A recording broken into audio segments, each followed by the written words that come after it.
Hello, it's AlinaGG, and I have a very special guest today. Let me introduce you to Leo Blanke. She's a wonderful expert in the field of communication, connection, intimacy, and having amazing relationships. So please introduce yourself, Leo. Thank you. Hi, everyone. My name is Leo Blanke, and we just had this conversation earlier around what is my title? What is it that I actually do? And I find it so challenging to put a title to something that encompasses so much in the world. And if I was to give myself a title, it would probably be something along the lines of being a relationship counselor and an intimacy coach.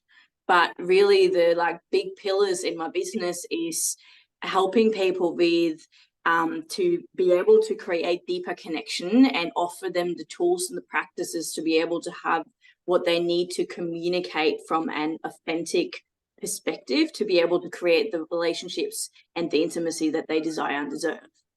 Yeah, that's beautiful. And I really feel the world needs that right now. And it's almost like the old way of doing relationships. It's just doesn't apply anymore. It's like there's a whole new terrain that it's uncharted. And it's like, it's exciting, but a little bit like scary at the same time because we're in the unknown. Yeah. Yes, I love the piece that you just shared there around we're in a new era and we're doing relationships differently. And I think a really big piece around that is that we're in this generation right now where people are actually seeking more. We're in this generation right now where people are seeking healing and where people are seeking a deeper truth within themselves. And when I look at relationships in the generations above us, many relationships they're just on autopilot. Mm-hmm. They've created a box of this is what the relationship looks like, and it's finish school, go to uni, buy a house, have 2 to 3 children, buy a dog, get married in whatever different orders that might occur, and then live the rest of your life together. And then all of these unconscious patterns are playing out, and all of a sudden they are in a relationship where there are arguments and sex and intimacy is not on the cards anymore. The connection doesn't feel good anymore. And then all of a sudden there is things happening such as cheating or, constant yelling in the household, domestic violence, whatever it might be. All of a sudden we're going down this route of destruction. Wow. And what I support people with and what I support people in relationship with is to go from despair to repair to more care. Oh, wow. Yeah. Okay, let me say that again. So we got despair, to repair, to more care. Let's unpack that. I love that. Yes. So despair. So when people come to you and they're working with you, are they at that pain, their pain point is so big that they need help, right? Most of them, yes. Okay. Some people are also at a point where they go, oh, a relationship is pretty great, but there could be more here. There could be more in the realms of intimacy, an example, or in the realms of sexuality, an example. But let's stick with what was just shared of when people are in despair. Their pain point sometimes is so great that they're like, can we fix this, or are we going to move into different ways? Yeah. Are we going to separate and actually go our different paths? And separating is also a way to repair. Okay. So doing relationship counseling doesn't always lead to the relationship coming to back into sacred union. Repairing a relationship may also go to, this relationship isn't working in sacred union anymore. Can we create a new relationship as co-parents, and is that actually serving our relationship better? Wow. Okay. That's like a whole different option, right? I guess some people might even think that might not even know that that's an option. It might just be like it's all or nothing, it's marriage under the same roof, or it's completely over Red Rover. So it's interesting to look at relationships as, well, what's here and what is meant, how do you tune into that? How do you help them map that out? Yeah, the way that I work with people is actually going unpacking the layers and getting down to who they are at a core value, what they need in, especially in partnership as a core value, and what are their values in life. Yeah. So if I have two people coming together, and this is like compatibility things as well, where we might look at love languages or erotic blueprints, or just generally like the way that we're communicating. The thing is that through doing the work and through seeking help, we can gain all the tools that we need to support us, to bring us close together into repair. And if there is a main need that is like completely different, then the repair might look different to what they might think. Mm. And like this is a very out there example, but I'm going to utilize it anyway. But a really out there example is like a couple that has been dating for a really long time, and there's something missing in the relationship, and she decides that, oh hey, I feel like we should start open relating and have multiple partners to like fulfill all the different needs that we may have. And like, actually, I'm noticing I really want to open relate, and that's a deep need of mine. And his deep need is actually monogamy, and his deep need is to only have her, and he doesn't have a desire for anyone else in the relationship.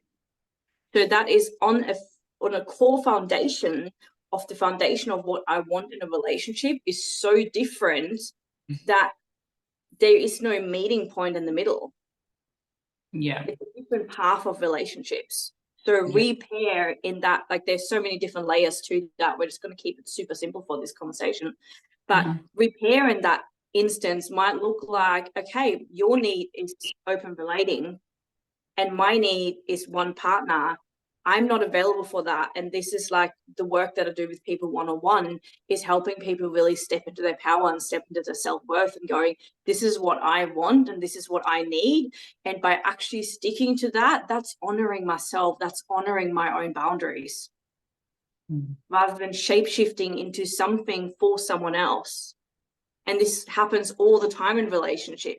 Like, oh, I love the man, but or like I love the woman, but he or she wants a house and children, so I must have a house and children to fit into this life and this relationship with him. And then I'm putting my needs to the side, but that's not actually what I desire and what I want. Yeah. Yeah, that's amazing.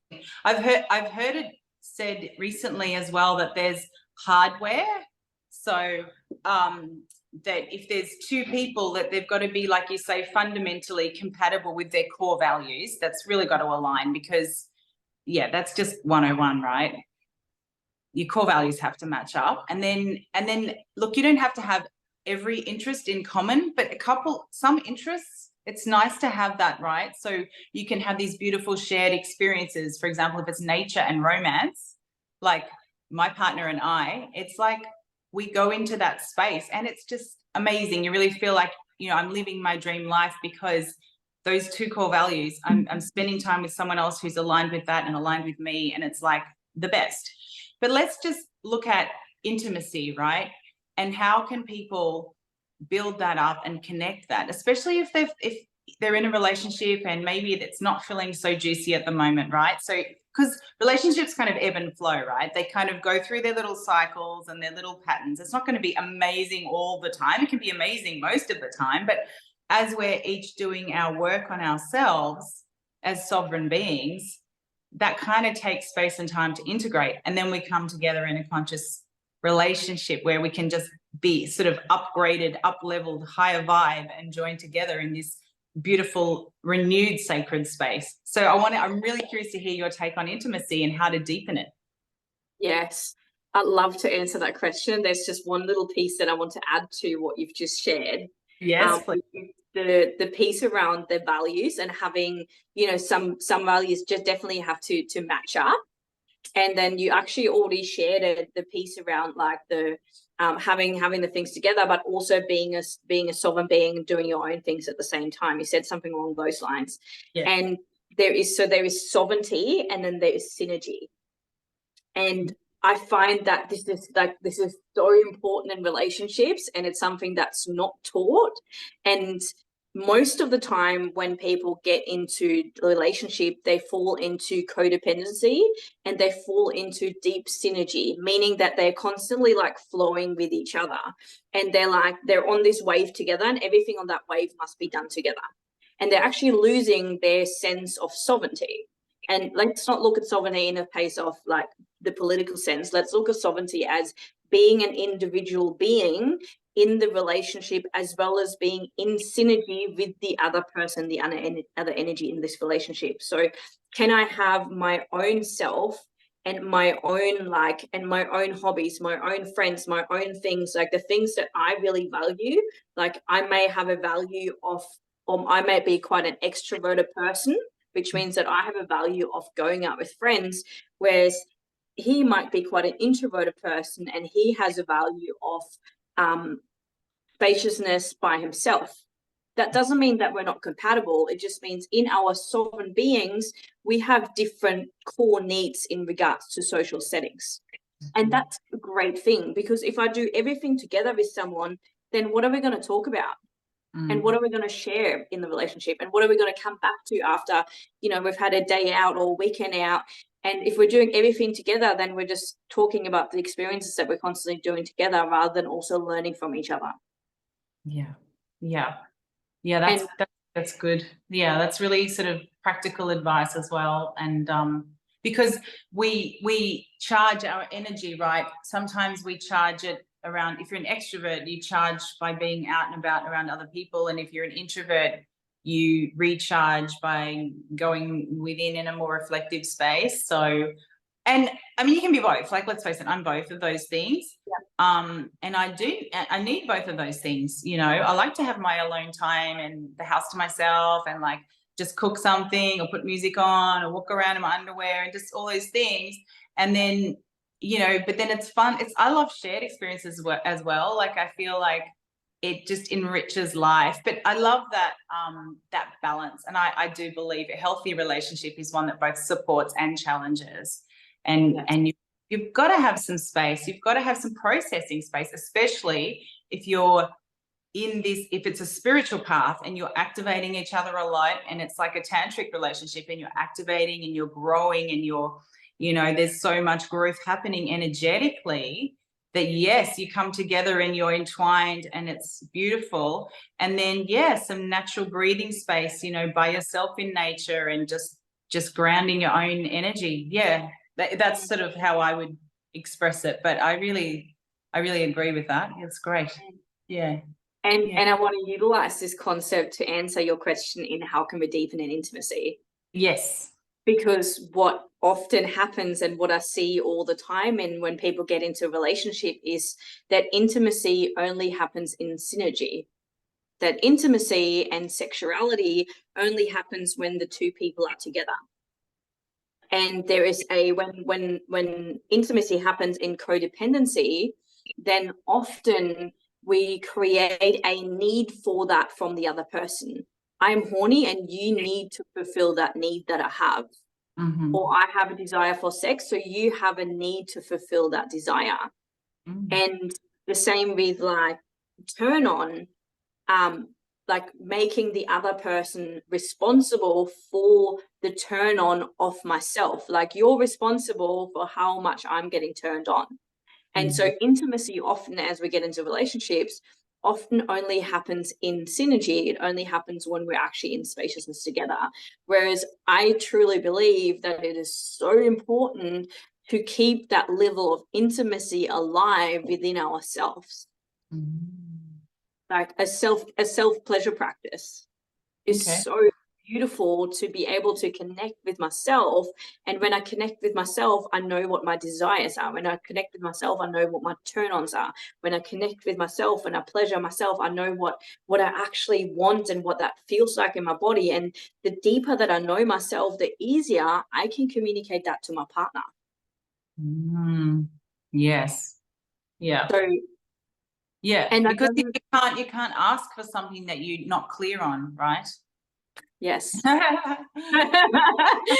Yes, I hear this all the time of couples wanting to explore deeper in intimacy or sexuality, and they're like, I really want to explore like spanking, and I'm like, cool, have you ever spanked your own ass? They're like, no, I don't want to do that. I was like, I'd start there.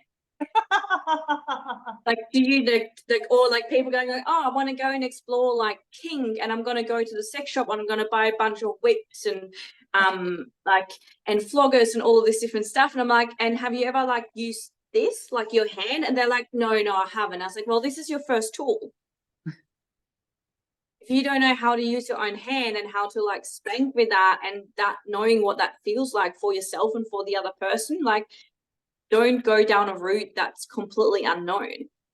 Like I find that with sexuality and intimacy, it's such a like, oh, it's such a portal and it's so exciting. And people are like, they get drawn into this portal and they forget to take the steps down to the portal door. They just kind of get sucked in rather than going, oh, actually, there is steps that we got to walk down to create the safety, to create the, you know, what we actually desire in this. So the number one tip that I have for couples that, you know, I think one of the I'm going to go back a step. One of the main reasons why intimacy may not be the way that we desire it to be is because we've fallen into the autopilot. We've fallen into like, this is just what sex is, so this is what sex is always going to be. So like, oh, we might just take our clothes off and whip it out and let's go. Mm-hmm. For many couples, I find it sad, but for many couples, that is a reality. And life is too busy, so I don't have time for anything else. Or we have children, so I don't have the time for this. Or life is like, work is too busy and I'm too stressed and X, Y, Z. But if it's actually important and you actually really put a value to it, because in the end of the day, everything that we want to make time for, it just comes back to how much value do I put to that? And how important is it for me really to create that for myself in my life? Yeah, absolutely. And what I'm feeling into with you, hearing you say that, do you think people also, other than busyness, right? Okay, everyone's busy, that's fine. But I agree with you. If it's really important, you'll make time for it. You know, it's like, you know, your child's birthday, you're not going to ignore them on their birthday. It's like, well, you care about your child, you're going to do something special for them on their birthday, for example. But with intimacy and, you know, I guess the flip side is that being more vulnerable, really, because if you're going to be intimate, you've got to open up and be more vulnerable. So is that underneath people avoiding intimacy, not feeling safe to be vulnerable and be seen? Yes. Yeah, absolutely. That's such a huge topic, and I love that you've opened the door into that. Let's go there. Let's go there. There is a deep fear of intimacy in society, I feel. And by avoiding intimacy and going straight to sex, because intimacy is not sex, avoiding intimacy and going straight to sex, I'm getting the need of connection fulfilled, but in the end of the day, I may still end up feeling empty inside, because I'm just getting that quick fix to get that hormone rush of an orgasm, and then afterwards, I'm actually left feeling a bit like, And the problem here is that most of society is so disconnected from their bodies that they don't even know that feeling inside of them.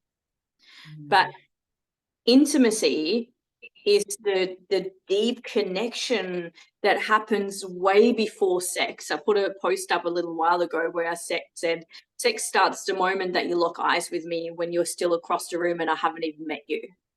Wow. Because the way that you look at me for the very first time tells me more than the first 3 sentences can tell me that you come out of your mouth. The first hug that you offer me in my life tells me more about the way that you would make love to me, or the way that you would touch me intimately, than any words could ever tell me. Wow. So, and it's okay for, you know, for couples in relationship, it's just relearning and reapplying and going, this is stuff that we didn't know. Like there's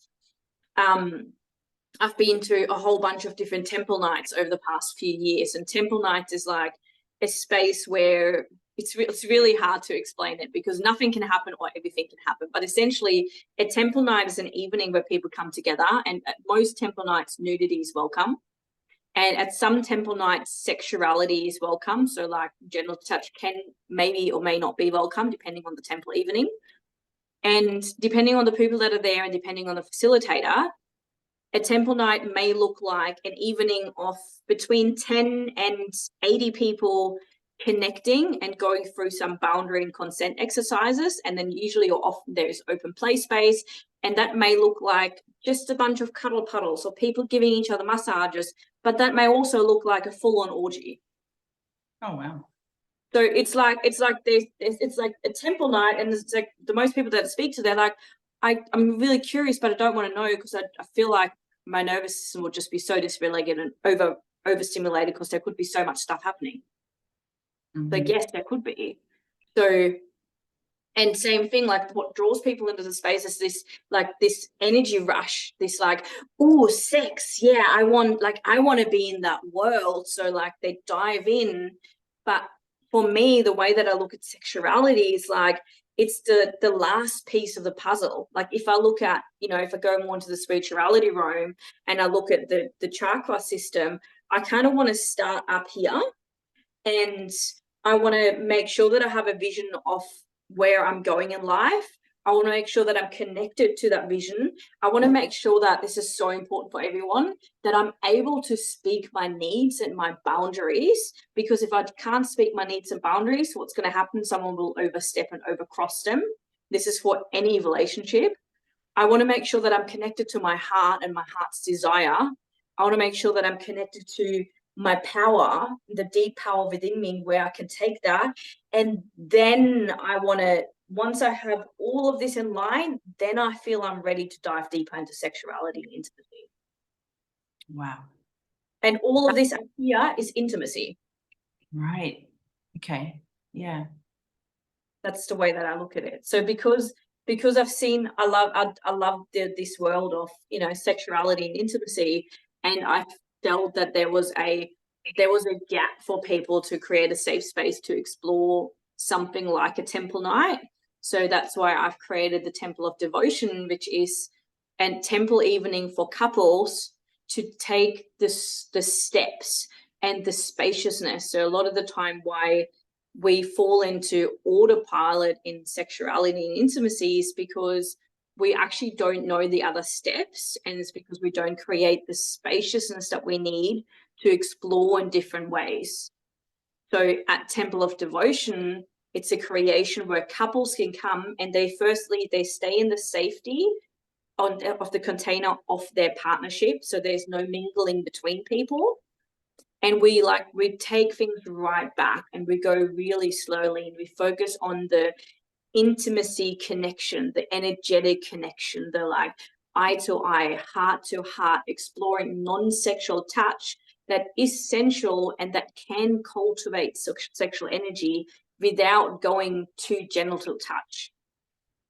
Yeah. And when I create that and explore that, the turn on that can move through our body and the eros, the sexual energy that can move through our body, that is what opens up more doors for sexuality, that opens up more doors for deeper, for even deeper intimacy or deeper, more connection in the bedroom, better sex, and so on.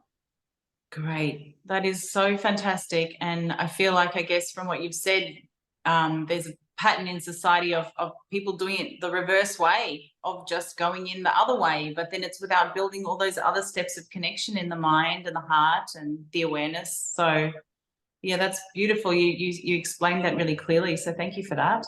Yeah, the awareness piece is a really big one.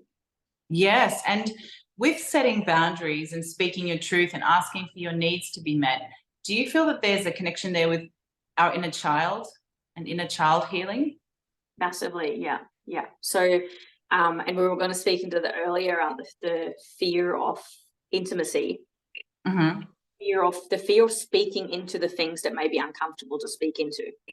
Mm-hmm. So it's really easy for us to, as we're growing up, from the age of 1 to 7, our brain is essentially programmed, and all of the beliefs and all of the habits and all of the patterns that we're taking on are most likely from that period of our life.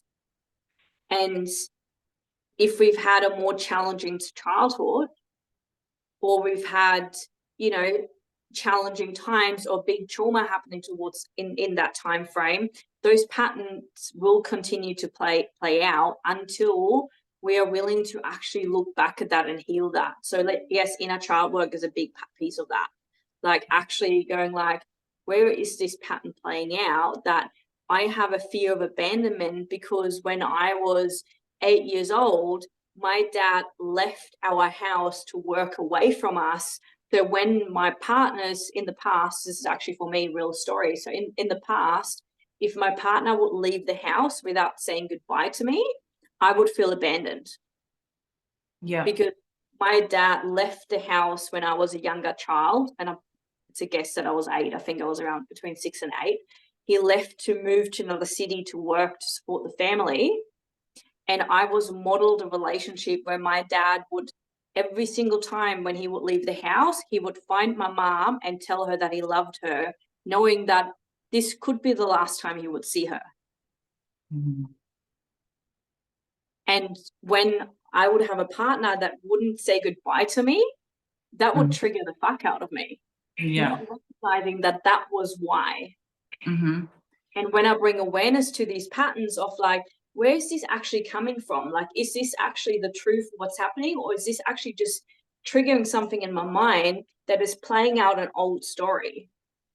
And the way that we heal that is by doing the work and to go back into, and this is like what I do with one-on-one work through NLP and like, you know, working with timelines and going back into the past and reprogramming and repatterning that through hypnotic language and changing the pattern of what's actually playing out. So if I go back to the root cause of why that's playing out, then I can change the trajectory of the future of what that's going to look like.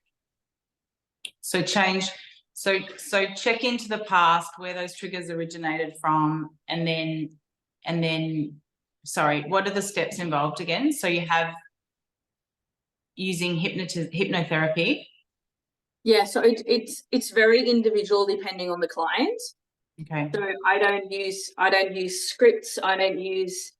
I work with someone intuitively with what's there, but essentially it's going back into when something might come up, going back into what is it that's actually coming up, what's that triggering inside, what's that emotion that's being triggered, taking them back along where is that actually originating from. If they're open to that, and you don't have to go back on the timeline, that may be too much for some people, that's not a necessity.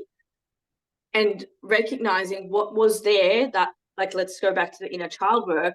What was it that little girl or that little boy needed back then that he or she did not get? Mm-hmm. And can we give that little boy or girl what she or he needed back then in that moment?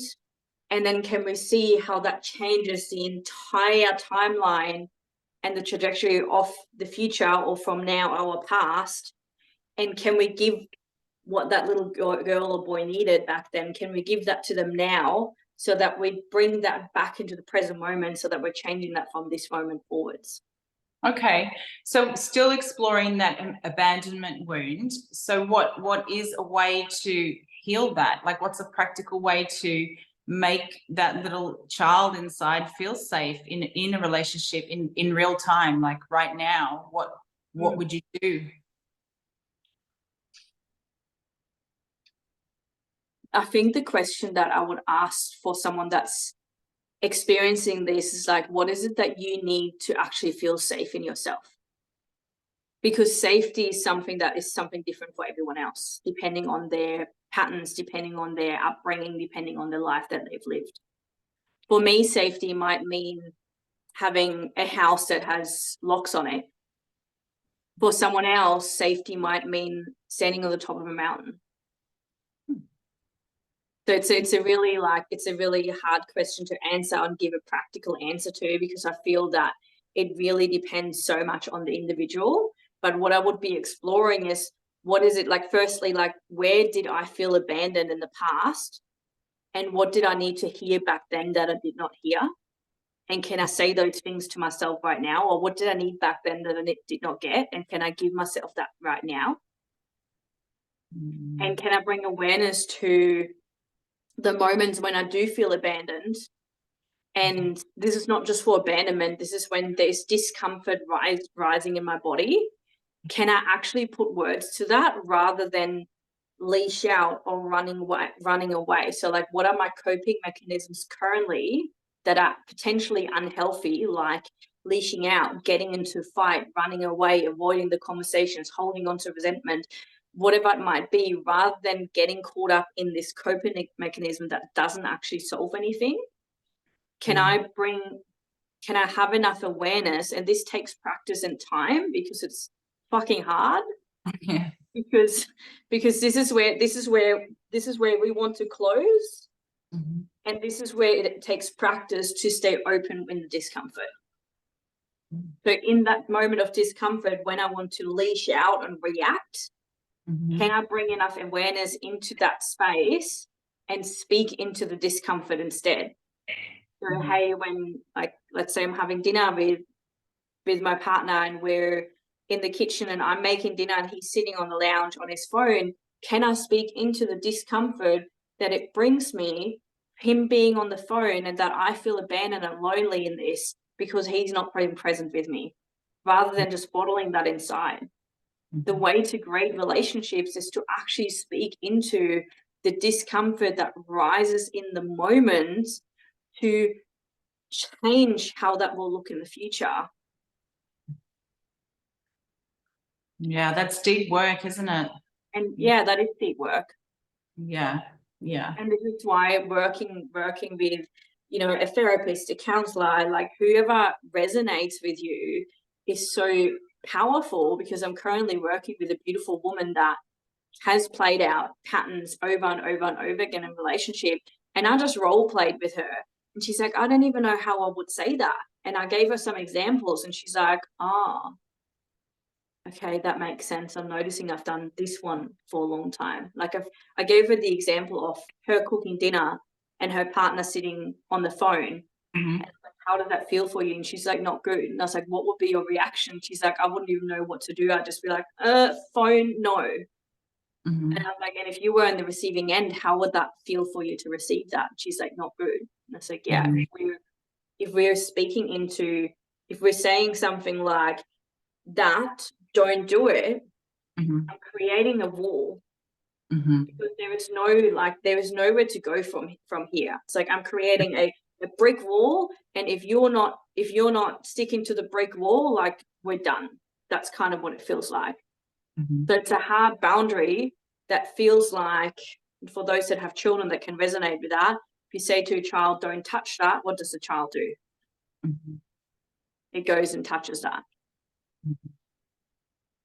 So it's like the hard boundaries, like this conversation of like, don't do that. It already comes with like this, oh, my whole body already wants to retract just thinking or feeling that. But instead, can I express? So there's two ways to express boundaries, or two ways to express. There's a way to express boundaries, which is like, can feel quite harsh, or I can express a boundary through expressing a desire. Hey babe, I'm noticing that you're on your phone, and I'd really have a desire for us to be in deep connection tonight, and I'd love it if you could, you know, come to the kitchen and we can have a deep conversation about our days today. And how does that feel instead? All of a sudden I feel like an openness, and I feel like I want to move towards that. I'm being invited into something. Yeah. And then that other person can say either, okay, great, and then do that, or they might be, actually, I've had a really long day. I just need a couple minutes to send this email and then I'll be present with you. So it's like everyone gets to check into what their truth is. And also, if you say, let's just say you want to set a boundary or express a desire, if you say, I feel XYZ, then it's taking ownership of your feelings. So it's not projecting on them. Yeah. Is that a good strategy? Yeah, that's a great strategy. Like this is probably one of the first things that I teach of like the model of self-responsibility, of bringing everything back to the I language. Yeah, okay. I'm feeling, I'm experiencing, I'm having this realization, I'm XYZ, rather than as soon as I'm saying we, I'm speaking for someone that I can't speak for. Mm-hmm. Like I can't say we're having a great conversation. Mm-hmm. I feel like we're having a great conversation. Mm-hmm. And I feel like we're both enjoying ourselves, but I can't speak for you. Yeah. So yeah, like the piece of deep self-responsibility.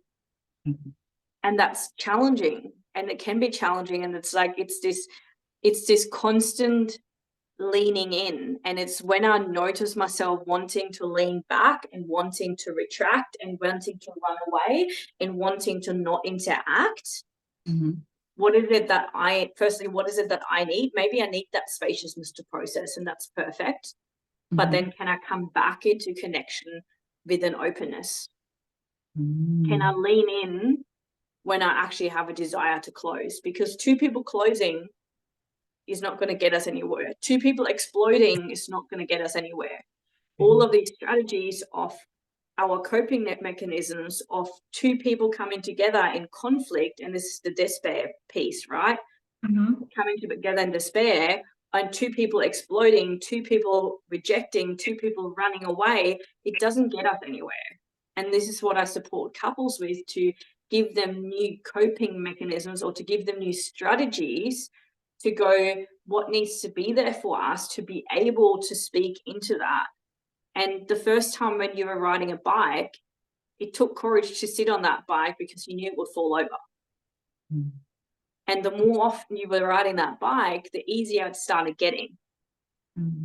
And this is the same with conflict resolution. This is the same with conversation. This is the same with connection. This is the same with the communication that is required to create meaningful and deep and empowering relationships where we fully see each other, we fully hear each other, and we're fully able to hold each other in all that needs and desires to be expressed. Mm.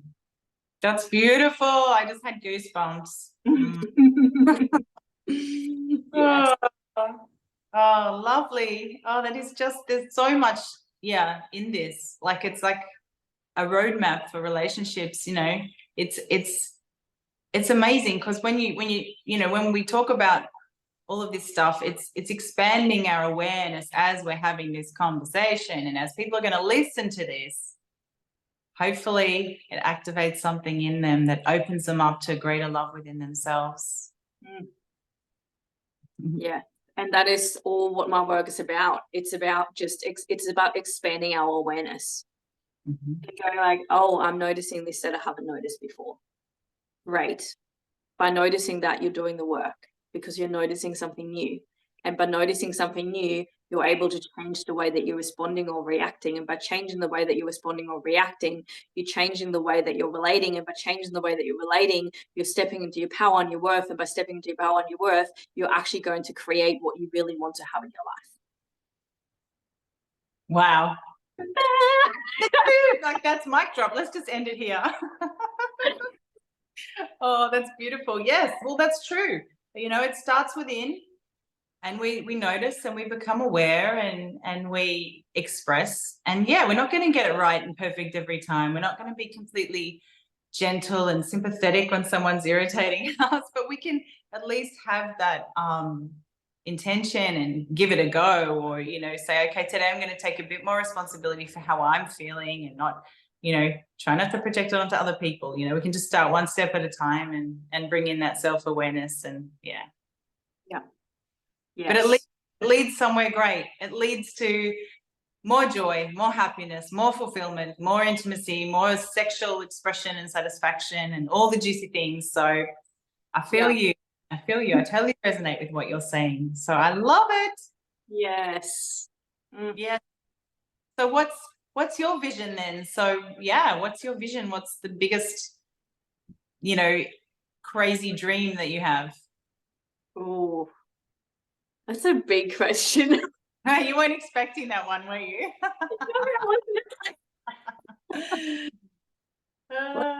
Biggest crazy dream that I have. It's such an interesting question because I feel like I have lived a very interesting life for considering how old I am. I have traveled a lot already. I've lived in, like, I've done a lot of things that I've wanted to do for a long time. My vision that and mission that I'm on right now is to really change the game of how we do relationship, to give couples the roadmap to incredible, meaningful relationships, and creating that through the business that I'm running, and being of service to society, being of service to the couples that are willing to go down this road of deepening connection and moving back into like deep, sexy love. Wow. And Yeah. Oh, there you go. and to be able to create that, like, you know, it's been a bloody journey with like the way that my business has moved and transformed over the past few years, and really like finding myself in this position now where it's like, yes, this is what I'm here to do. Mm. And now like having the vision as well with like where my business is leading. Like I've mentioned the Temple of Devotion before, which is like my second offering in my line, essentially. Like I'm running an offering in the Sunshine Coast called Bridge to Connection, which is an evening, an all gender circle event for singles or couples to come to learn about practices and tools and all things communication to deepening connection. Great. Like simple strategies to help us resolve conflict quicker, simple strategies to help us resolve triggers quicker, simple strategies to communicate with more ease and flow, like really focusing on the communication piece. And then the next piece of the puzzle is the Temple of Devotion, which is the stepping stones down into the portal of intimacy that is possible when we create the spaciousness, and giving couples the tools in how to explore touch, how to explore these intimacy tools. And then in February next year, I'm running my first couples retreat, which is combining those two together, but going way deeper than that. And it's essentially a 4-day luxury weekend for couples to really deepen in connection, deepen in communication tools, deepen in intimacy, and just like take that next step in their relationship. You know, maybe there has been despair and they're ready to repair and ready to move to more care. Or maybe they've just been in a place of like, life is pretty good, relationship is pretty good, but like it feels like there is more. We could have a deeper connection. And no matter where couples are at, like this retreat is really, it's for the couples that have a desire for what I shared before, that want to be seen, held, and heard by their beloved in all ways. That's beautiful. And where will that be held, that retreat? As well. Oh, wow, cool. Yeah. Amazing. So all my in-person offerings are on the sunny coast. There is a potential of running Bridge to Connection in Brisbane. So if there's anyone listening that would like to come to Bridge to Connection in Brisbane, send me a message, because the more interest that I have, the more likely I am to actually create that. And there's obviously a possibility to work with me one-on-one as well, or like one-on-two as a couple, in person as well as online. Oh, great. Oh, fantastic. And how do people find you? What's the best way for them to connect with you? Great question. So either Facebook or Instagram is great. So it's just Leo Blanke, Leo, and then Blanke. And I think on Instagram it's Leo_Blanke. Yeah. Oh, beautiful. Well, thank you so much for speaking with me today. And that was a very full conversation, and I think very useful and helpful for people to identify the steps in how they can build more intimacy in their relationships. Yeah, I feel like so important. Yeah, that's beautiful. Thank you. Thank you for having me. I appreciate you so much. Thank you. Bye.